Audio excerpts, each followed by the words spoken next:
రక్షకుడు యేసుక్రీస్తు నామములో మీ అందరికీ వందనాలు. వాక్యంలోకి వెళ్దాం. ప్రేమంతో బిడ్డలారా, అందరూ బైబిల్ తీసినట్లయితే లూకా సువార్త 1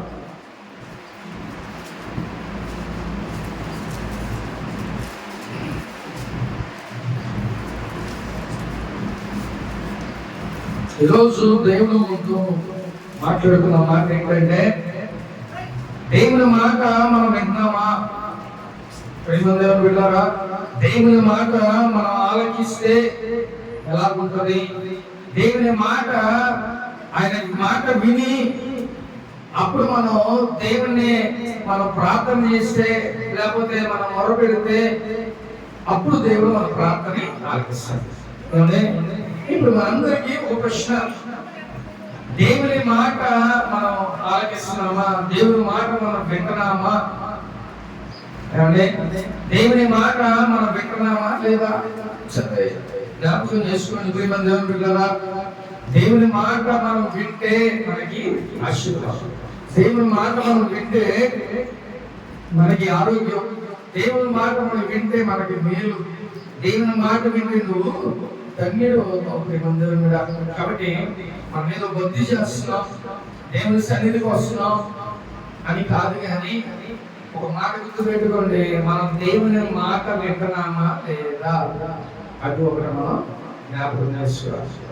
అప్పుడు నీ భక్తి ఏంటో, నువ్వు ఎంత భక్తి చేస్తున్నావు, నువ్వు ఎలా జీవిస్తున్నావు అనేది మన దేవుని మాట. అంటే తల్లిదండ్రులు మనం ఏం కోరుకుంటాం?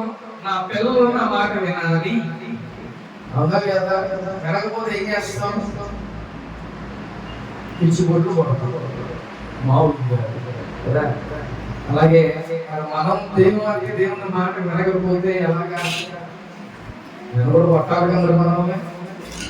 కాబట్టి ఇక్కడ ఈరోజు దేవుడు మనతో మాట్లాడు, దేవుని మాట మనం వింటున్నామా లేదా? ఒక దేవుని మాట వింటే చక్కగా దేవుడు ఆయన నీ ప్రార్థన ఆలకిస్తాడు, నీ జీవితంలో కార్యాలు చేస్తాడు. నువ్వు ప్రార్థన, ఆయన మాట వినకపోకుండా ఎంత ప్రార్థన చేయి, ఎంత మాట పెట్టరాదు, దేవుని ఏదైనా అడుగు, దేవుడు ఆలకిస్తాడా? మనసు దేవుని మాట వింటే, దేవుని మాట ఆలకిస్తే అప్పుడు దేవుడు నీ జీవితంలో కార్యం చేస్తాడు. హల్లెలూయా.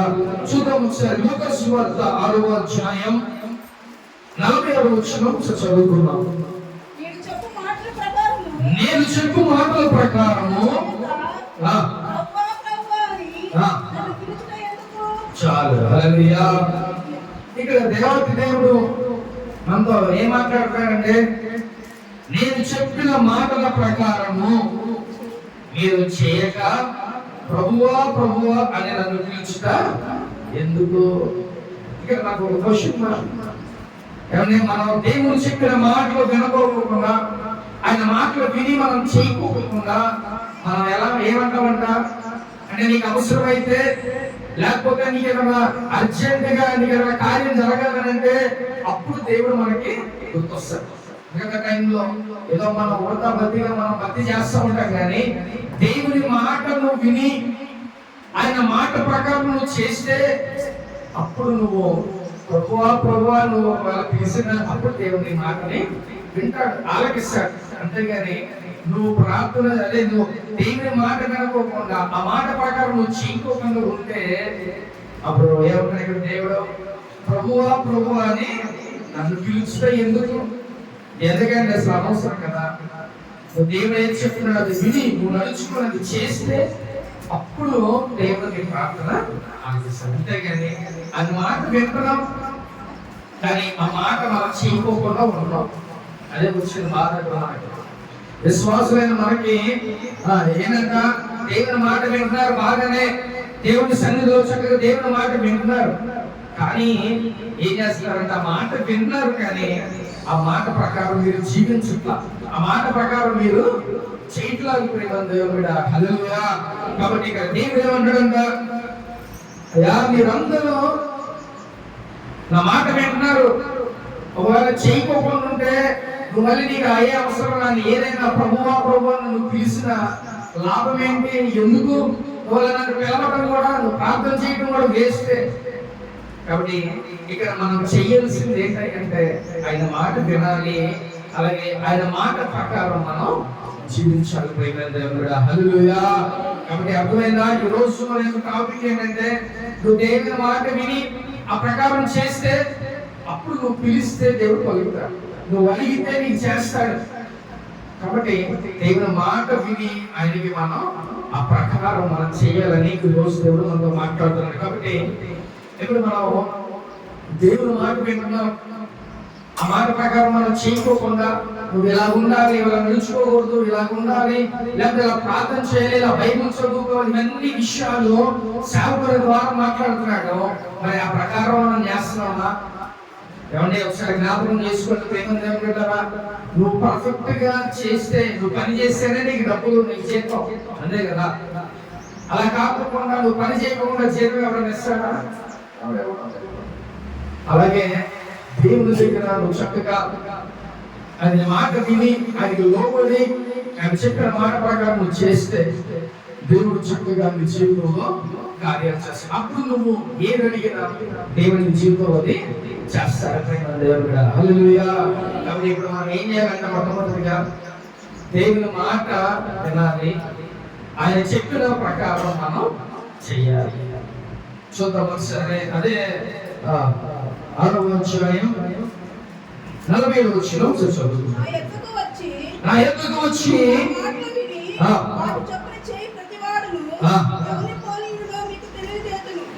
ఇక్కడ దేవుడు ఏం చెప్తున్నాడంటే, నా యొద్దకు వచ్చి నా మాటలు విని వాటి చొప్పున చేయ ప్రతి వాడును ఎవరి పోలి ఉండునో నేను మీకు తెలియజేస్తున్నాను. ఫస్ట్ ఆఫ్ ఆల్ దేవుని దగ్గరికి మనం వస్తున్నాం, చక్కగా ఆయన మాటలు విని చక్కగా నడుచుకున్న వాళ్ళు ఎవరైతే ఉంటారో వాళ్ళు ఎలా పోలి ఉంటారో దేవుడు ఈరోజు మనకు తెలియజేస్తున్నాడు. ఒకసారి చదువుదాం. వాడు ఇల్లు కట్టవలెనని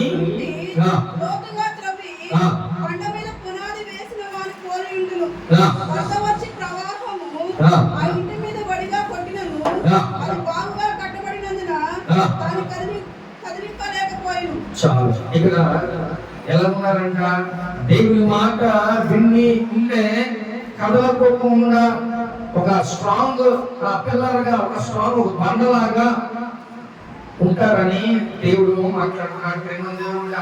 అంటే దేవుని మాట నువ్వు వింటే చక్కగా నువ్వు ఎలా ఉంటావంట? ఎన్ని వరదలు రాని, తుఫాన్లు రాని, అవన్నీ ఎన్ని వచ్చినా నువ్వు తట్టుకొని అలాగే నిలబడే శక్తిని ఇస్తాడు. ఒక రాకులాగా, ఒక బండలాగా దేవుని నిన్ను ఉంచుతారు. అంటే మన జీవితాల్లో ఎన్ని కష్టాలు రాని, ఎన్ని ఇబ్బందులు రాని, ఎన్ని సమస్యలు రాని, మనం ఏం చేయాలంట? నువ్వు తట్టుకొని నిలబడాలి. జస్ట్ నువ్వు అలా ముందు చాలు. ఎన్ని సమస్యలు నీ చుట్టూ కానీ, ఎన్ని సమస్యలను ఆవరించని దేవుడు చక్కగా నిన్ను కాపాడుతాడు. ఏ సమస్య వచ్చినా స్ట్రాంగ్ గా నుంచో చాలు, దేవుడు నీ జీవితంలో కార్యం చేస్తాడు. కాబట్టి నువ్వు దేవుని మాట వినే వాడివైతే చక్కగా నువ్వు స్ట్రాంగ్ పిల్లర్ లాగా నువ్వు అలాగా ఉండిపోతావు. అలా కాకపోతే వరదలు వచ్చి, తుఫాను రాని, అంటే ఏమైనా సమస్యలు రాని, వాటన్నిటికీ ఏమవుతుందంట? ఒక రిల్ అంటే ఏమైందంట? అది ఎటు కాదు, ఇటు వస్తే ఇటు వస్తే గట్టి కొడితే అది. కాబట్టి మనం ఒక రిల్లు లాగా ఉండకూడదు. ఎటు వస్తే అంటే మనకు అవసరం వస్తే దేవుడు, లేకపోతే కాదు. అదే విధంగా మనం ఉండకూడదు. స్ట్రాంగ్ గా దేవుని కోసం ఎన్ని సమస్యలు రాని, ఎన్ని ఇబ్బందులు రాని, వాటన్నిటికీ నువ్వు అలా నిలబడి నువ్వు ఉంటే అన్ని తట్టుకొని ఆ శక్తిని దేవుడు నీకు ఇస్తాడు. నీ వల్ల నా వల్ల ఏం కాదు, కానీ వాటిని దేవుడు తట్టుకొని నిలబడే శక్తిని దేవుడు మనకి అనుగ్రహిస్తాడు. అందుకనే నువ్వు చేయాల్సింది ఏంటంటే దేవుని మాట విని చక్కగా నువ్వు నిలబడితే చాలు, దేవుని జీవితంలో కార్యం చేస్తాడు.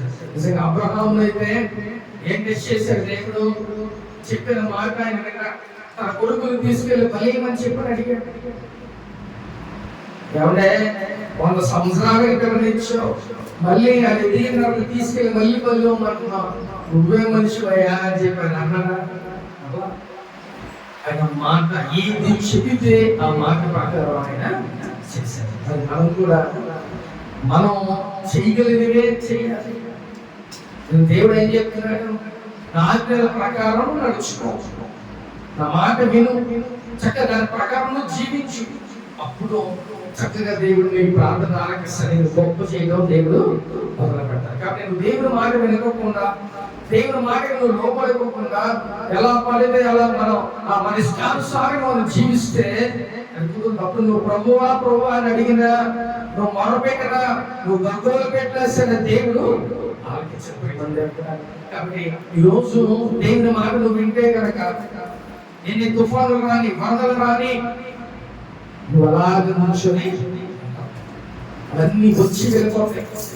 ఎవరైనా మన వరదలు వచ్చినాయి ఎందుకని, అలాగే నీ సమస్యలు కూడా అంతే వస్తే అలా వెళ్ళిపోతాయి.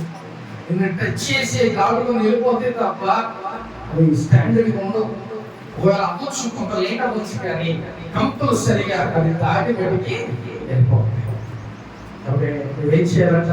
నిలబడు దేవుని కోసం, దేవుని మాట విను, దేవుని మాట ప్రకారం నువ్వు జీవించు.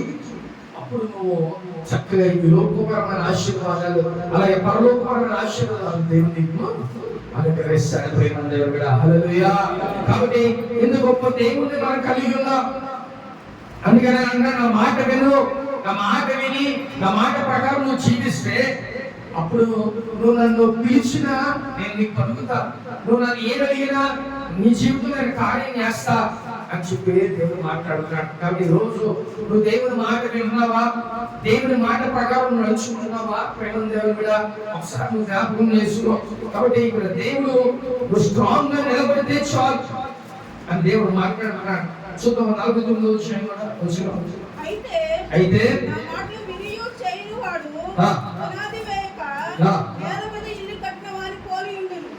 ప్రవాహము దాని మీద వడిగా కొట్టగానే అది కూలిపడింది. ఆ ఇంటి పాటు గొప్పదని చెప్పాను.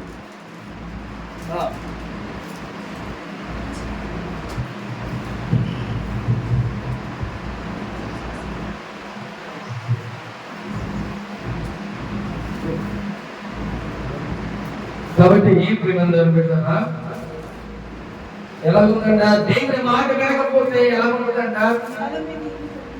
ఆయన మాట అయితే ఆయన మాటలు వినియు చేయనివాడు.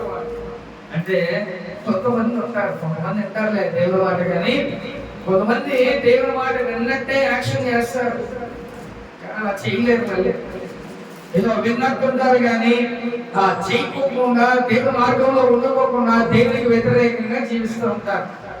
దేవుని మాటలు హ్యాపీగా మనం వింటా ఉంటాం కానీ దాని ప్రకారం మనం జీవించడం. కాబట్టి ఇక్కడ దేవుడు నా మాటలు వినియు చేయని వాళ్ళు, అంటే ఆయన మాటలు వింటున్నారు కానీ చేయని వాళ్ళు ఎలా ఉంటున్నారో వాళ్ళు ఎలా ఉన్నారంట? పునాది లేక నేల మీద ఇల్లు కట్టిన వాటి వల్లే మనం ఇల్లు కట్టుకుంటాం. ఏం చేస్తాం? స్ట్రాంగ్ గా కింద మనం బేస్మెంట్ చేసుకుని అప్పుడు మనం ఒకవేళ ఇంటి కింద మనం గట్టిగా మనం కట్టకోకుండా ఇల్లు కడితే ఎలా ఉంటుంది? కంపల్సరీ అది పడిపోతుంది. కింద బేస్మెంట్ లేకోకుండా కడితే కంపల్సరీగా పడిపోతుంది. కాబట్టి వాళ్ళు దేవుని మాట వినని వాళ్ళు ఎలా ఉంటారంట? ఈ ప్రకారం కొంతకాలం బాగా ఉంటుంది, తర్వాత ఏమైపోతుంది? కూలిపోతుంది. అన్ఎక్స్పెక్టెడ్ గా నీకు నాకు చెప్పుకోకుండానే అంటే కూలిపోతుంది. అదే దేవుని మాట వింటే స్ట్రాంగ్ గా ఎన్ని వరదలు రాని, ఎన్ని తుఫానులు రాని, లేకపోతే ఎంత పెద్ద రోజుల్లో ఏదైనా రాని అవన్నీ స్టాండర్డ్ గా. కాబట్టి ఈరోజు నువ్వు దేవుని మాట విని ఆయన మాట ప్రకారం నువ్వు జీవించి నడుచుకోగలిగితే నువ్వు ఎన్ని తుఫానులు రాని, అంటే నీ జీవితంలో ఎన్ని ఇబ్బందులు రాని, ఎన్ని సమస్యలు రాని, నిన్ను మట్టికి దేవుడు అలాగే ఉంచుతాడు. ఒకవేళ అలా కాకపోతే దేవుని మాట వినకోకుండా నువ్వు లోపలిపోకుండా జీవిస్తున్నావు అనుకో, ఎలా ఉంటుందంట? పునాది లేకోకుండా కట్టిన ఇల్లులాగా అయిపోతుంది నీ పరిస్థితి. ఎప్పుడు చెప్పలేము, ఎప్పుడు కూలిపోతుందో తెలియదు, ఎప్పుడు నీ జీవితంలో సమస్యలు వస్తాయో తెలియదు, ఎప్పుడు నీ జీవితంలో ఏం వస్తాయో తెలియదు. కాబట్టి కూడా నువ్వు చక్కగా దేవుని మాట విని ఆ మాట ప్రకారం నడుచుకో. అప్పుడు నువ్వు ఎన్ని సమస్యలు వచ్చినా దేవుడిని అలాగే ఉంచబడ్డా ఒక స్ట్రాంగ్ గా నిలబడగలవు. ఆ శక్తిని దేవుడు ఇవ్వగలడు. కాబట్టి ఈ రోజు నువ్వు దేవుని మాట వింటేనే నువ్వు చక్కగా నిలబడగలవు. ఎన్ని సమస్యలు వచ్చినా కూడా, ఎన్ని ఇబ్బందులు ఇరుకులు నీ జీవితంలో వచ్చినా కూడా దేవుడిని అలాగే స్ట్రాంగ్ గా రాక్ అంటే ఒక కొండ, ఒక పెద్ద కొండ కదిలిద్దన్నది ఎన్ని తుఫాన్లు వచ్చినా అలాగే ఉంటుంది, ఎన్ని భూకంపాలు వచ్చినా అలాగే ఉంటుంది. కాబట్టి నువ్వు నేను కూడా ఎలా ఉండాలి? ఒక రాక్ లాగా, కొండలాగా మనం ఉండాలి. దానికి ఏమవును?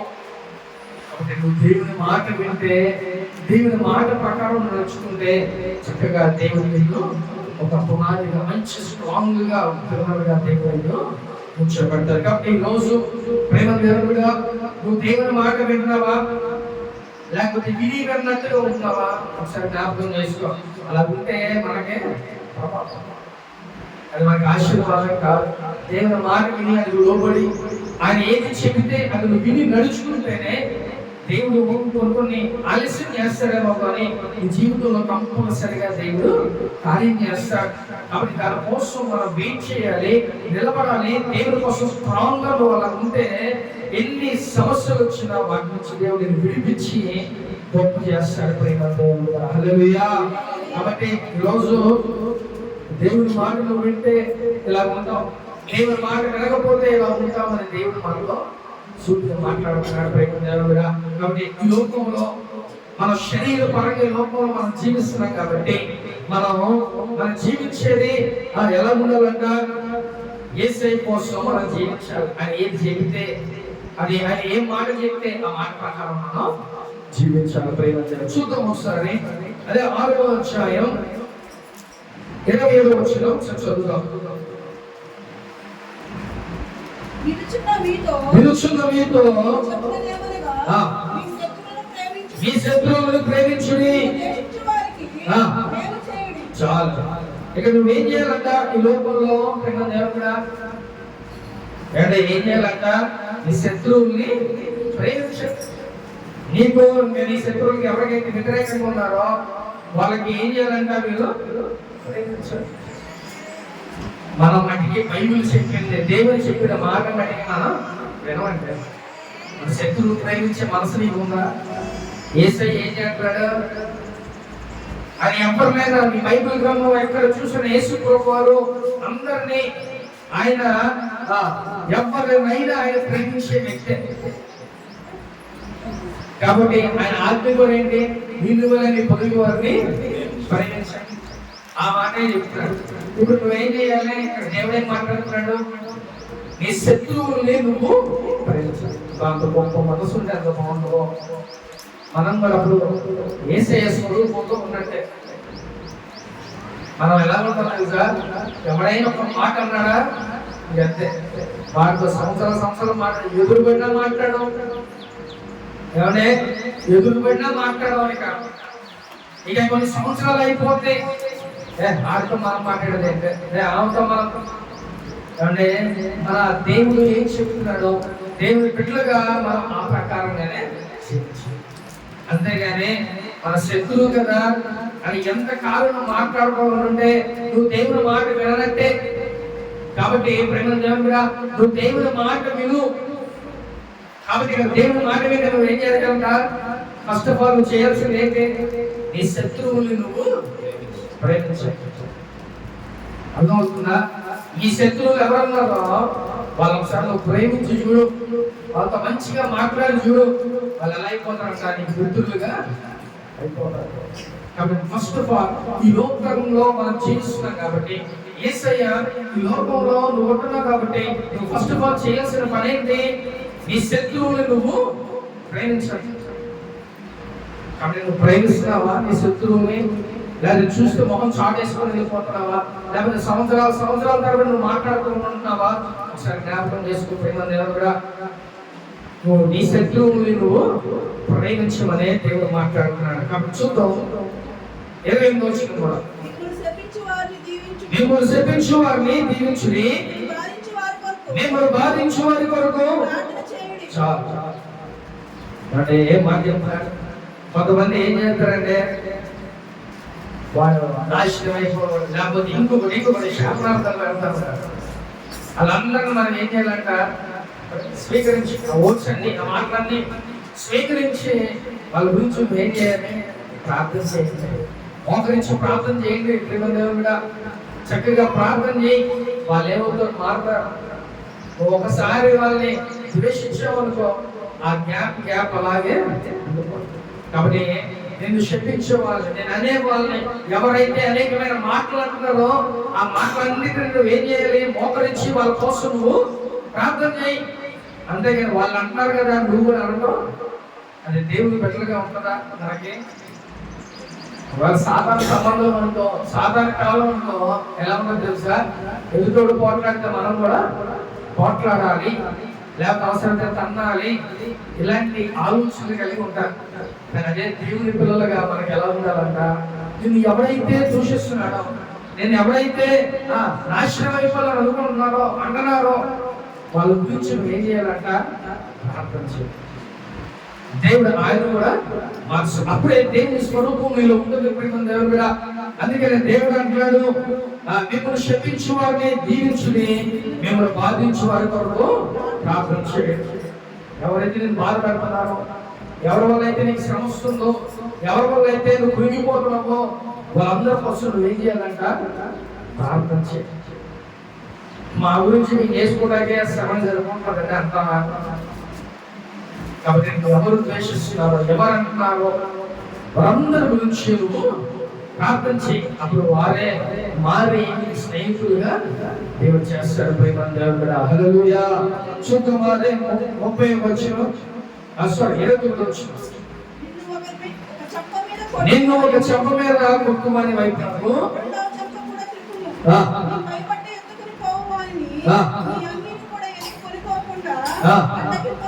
చాలు. హల్లెలూయా. ఇక్కడ దేవుడే మన దేవుడు ఏం చెప్పాడంట, ఒక చెంప మీద కూడా ఇంకో చెంప. అంటే ఎక్కడైనా మన అనుకున్న రీతిగా ఏదైనా అయిందనుకోండి ఏం చేయాలంట, నువ్వు తక్కువ నిలబడు. చక్కగా నా యేసయ్య ఏమి చేయకపోయినా, ఆయన ఎలాంటి తప్పు చేయకపోయినా ఏం చేశారంట, ఆయనకి సిలువ శిక్షణ విధించాడు. ఆయన తప్పు చేశాడా? తప్పనే చేయగా, కానీ ఆయన ఏం చేశారంట, సిలువ శిక్ష, సిలువ ఆయన్ని చేశారు. కాబట్టి దేవుడు అడగచ్చు, ఎందుకని నాకు ఈ సిలువ శిక్ష, నేనేం తప్పు చేశా అని అడగచ్చు. కానీ ఒక మౌనంగా ఒక గొర్రె పిల్ల ఎలాగైతే ఉంటుందో ఏం మాట్లాడుకోకుండా అట్టి విధంగా చేసుకోకూడదు అక్కడ. అక్కడ మనం కూడా ఎలా ఉండాలంట, ఒక చెంప మీద కూడా దేవుడు చెంప చూపించేలాగంటే ఆ కొరత అనేది అర్థం ఏంటంటే, నేను ఎవరైనా ఏమన్నా ఏది చేయని వాటిని మనం ఏం చేయాలంట, చక్కగా సర్దుకొని వాటితో మనం కాంప్రమైజ్ అయ్యే విధంగా మనం మాట్లాడాలి. అప్పుడు చక్కగా దేవుడు ఆయన చెప్పిన మాట ప్రకారం మనం జీవించినట్టుగా అయితే. కాబట్టి ఒకవేళ గొడవలు అయితే మనం ఏం చేయాలి, ఇక్కడ గొడవ అవుతుందంటే ఇటు తిరిగి మళ్ళీ వెళ్ళే ఉంటుంది, అదో బాగా మళ్ళీ పడతారు. ఏమంటే ఇప్పుడు మన ఏసై ఏం చెప్పాడు, ఒక చెమ్మెలు తిన్నాడు, ఒక పట్టరాని మనకి చూపిస్తావా? ఒకవేళ గొడవలు జరుగుతున్నాయా, లేకపోతే అక్కడ ఏమన్నా ఆ దేవుడు వ్యతిరేకమైన కార్యాలను జరుగుతున్నాయా, ఇటు కాదు మన బయట నుంచి తిరిగి పారిపోవాలి. అదే విధంగా ఉన్నా అప్పుడు మనం దేవుని బిడ్డలుగా, దేవుడు మనం ఎంతగానో ఇష్టపడతారు ప్రయత్నం దేవుడు. కాబట్టి ఆ దేవుడు ఏం చెప్తున్నాడంట, ఒక చెంప మీద కొడితే ఇంకో చెంప దేవుడు చూపించమని చెప్తున్నాడు. కాబట్టి అక్కడ దాకా కూడా ముందుగా మనం పారిపోతే ఏం బాగుంటుందిగా, అక్కడ దాకా మనం వెళ్ళాల్సిన అవసరం లేదు. కాబట్టి దేవుడు చెప్పిన మాట ప్రకారం ఈ లోకంలో మనం జీవించాల్సిన దేవుడు. హల్లెలూయా. చూద్దాం, 30 చూద్దాం. నేను అడుగు ప్రతి వారికి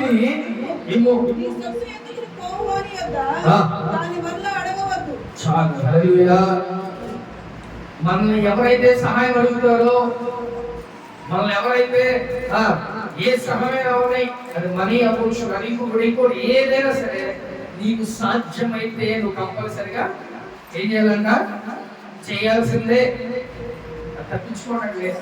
ఇప్పుడు మన దగ్గర 1000 రూపాయలు ఉన్నాయండి, ఎవరైనా అడిగారు నాకు 1000 రూపాయలు కావాలి, ఇప్పుడు మనం లేవు అని మనం చెప్పడానికి ఏం లేదు.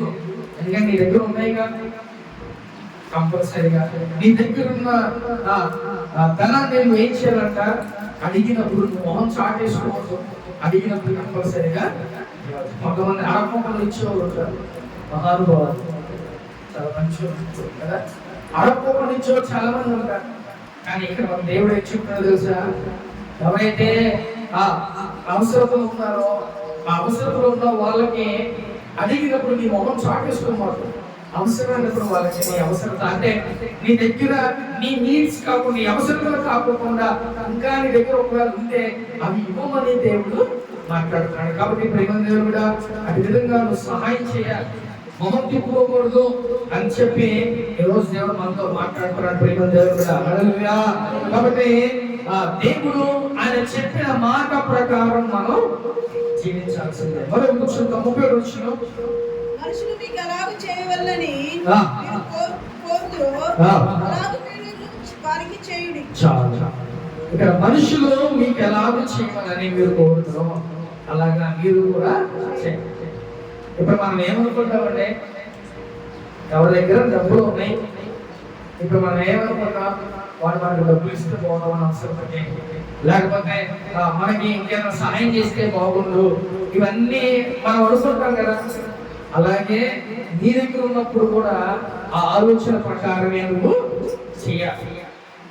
అలా చేస్తేనే చక్కగా నీకు దేవుడు అది మళ్ళీ తిరిగి నువ్వు ఏది ఎదుగుతావో అదే కోసం, నువ్వు ఏది చేస్తావో అదే మళ్ళీ తిరిగి వస్తుంది. ప్రేమ దేవుడుగా కాబట్టి ఒకసారి జ్ఞాపకం చేసుకుని ప్రేమ దేవుడుగా దేవుడు చెప్పిన మాటల ప్రకారం ఈ లోకంలో మనం జీవిస్తున్నాం. కాబట్టి దేవుని మాట వింటే నువ్వు స్ట్రాంగ్ గా నిలబడతావు. ఇక దేవుడు మన కొన్ని విషయాలు చెప్పాడు. ఏమనగా ఈ శత్రువుని మీరు ప్రేమించుని, అలాగే శపించు వారు మీరు దీవించుని, మిమ్మల్ని ఎవరు బాధపడుతున్నారో వాళ్ళ గురించి ప్రార్థన చేయండి, అలాగే ఒక చెంప మీద కూడా ఇంకో చెంప దేవుడు చూపించి మాట్లాడారు. అలాగే నువ్వు ఎవరికైనా ఇవ్వాలి, ఎవరైనా అడుగుతున్నారు డబ్బులు అంటే నీ దగ్గర ఉంటే నువ్వు సహాయం చెయ్యి. అలాగే ఇంకేం చెప్తున్నాడు, మీరు ఏదైతే ఆశిస్తున్నారో, నీకు ఏది కావాలని ఎవరు ఇవ్వాలని ఆశపడుతున్నారో ఆశ ప్రకారం నువ్వు ఏం చేయాలంట, నువ్వు కూడా అలాగే చెయ్యాలి. అలా చేస్తేనే దేవుని మాట మనం విన్నట్టు ప్రేమ దేవుడు చాలా. హల్లెలూయా. కాబట్టి ఇక్కడ 46 వచనంలో చెప్పినట్టుగా నేను చెప్పిన మాట ప్రకారం మీరు చేయక ప్రభువా ప్రభువా అని నన్ను పిలుచుతా. కాబట్టి ఇప్పుడు ఇవన్నీ నువ్వు చేయాల్సిందే. ఈ లోకంలో దేవుడు ఇవన్నీ చేయమని చెప్తున్నాడు. ఎవరైనా తిరిగితే మనం వాళ్ళ కేరతం కాదు, మనం ఓర్చుకొని కాముగా నుంచి వెళ్ళిపోవాలి. ఎవరి నీ దగ్గర డబ్బులు ఉంటే సహాయం చేయగలిగే సామర్థ్యం నీకుంటే నువ్వు సహాయం చేయి. ఇవన్నీ దేవుడు చెప్తున్నాడు. ఈ శత్రువును ప్రేమించండి, ఈ శత్రువుల గురించి నేను ఎవరు హింసిస్తున్నారో వాళ్ళ గురించి నువ్వు ప్రార్థన చేయి అని చెప్పి దేవుడు మాట్లాడుతున్నాడు. ప్రేమ దేవుడు కూడా. కాబట్టి దేవుడు మాట వింటే నువ్వు ఎలా ఉంటావంట, చక్కగా పునాది వేసి మంచిగా స్ట్రాంగ్ గా ఇల్లు కట్టుకున్నట్టుగా చెక్కు చెదరకోకుండా నువ్వు ఉంటావు. ఒకవేళ అలా కాకపోతే ఏమైందంట, అది కూలిపోతుంది. నువ్వు దేవుని మాట వినకపోతే ఏమైపోతుందంట, మొత్తం కూలిపోతుంది. నువ్వు స్ట్రాంగ్ గా ఉండవు, వీక్నెస్ గా ఉండవు.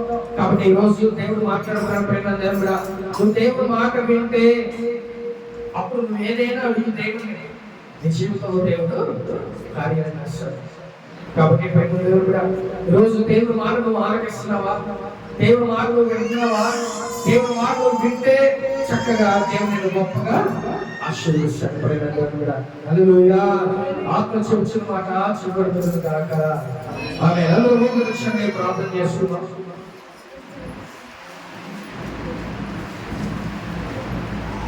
అందరూ